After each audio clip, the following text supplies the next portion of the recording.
A new beginning. Hello, hello, hello mga ka-auntie ko! Mag-alas 8 na nga ng umaga nung ako'y magising. Kakabebe tam yarn? Huy, hindi! Ayan, tulala sa auntie nyo. Tulala lang sa aking kwarto. Huy, kumanta siya! Tapos na nga ng kwarto niya si ate nyo. At ilang araw na nga ay hindi pa nakukuha ang decoration noong New Year. O diba, pak? Bongga yarn? Next year na lang siguro kukunin. Huy, hindi! Lumabas na nga si ate niyo upang umigib ng tubig. Nagmamadali na naman siya. Ayan tuloy nakalimutan ng cellphone. Lumalakad na nga siya papuntang bomba upang umigib ng tubig para sa gamiting panglaba. At narito na nga tayo sa bomba namin. Kailangan mo pang lagyan ng tubig ang bomba upang kumana. At pagkatapos nga ay nagbomba na ako upang may lumabas na tubig. Kakapagod naman to. Tama na to. O hindi! Ipinapatuloy ko na nga pagbobomba upang mapuno yung lalagyan ng tubig. Pagkalipas ng 100 taon, huy hindi! At tatapos na din sa wakas. Habang hinihintay kong mapuno ang gana, ay naisip kong linisan ang aming bakuran. Uy, nagbabago na siya. Bakit naman hindi? Nahanap ko nga yung mahal ko.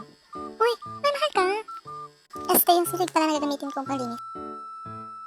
After 100 hours, nakita ko rin siya. Uy, hindi! Pinapatuloy ko na nga ang aking paglilinis.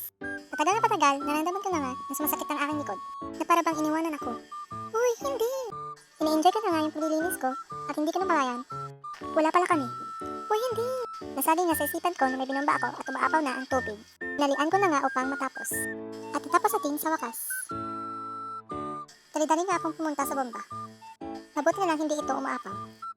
Kinuha ko na nga ang tabo at isinulod ang tubig sa galon. Nang sa ganon, makalagay na ako ng tubig sa washing. At nang napuno na nga ang galon, kaagad ko naman itong hinakot papunta sa washing machine. Malayo-layo nga ang aking hinakutan ng tubig. Hindi nga ako napagod dahil sa pagigib ng tubig dahil malayo ito. Kayang-kaya ko nga ito at hindi ito mabigat.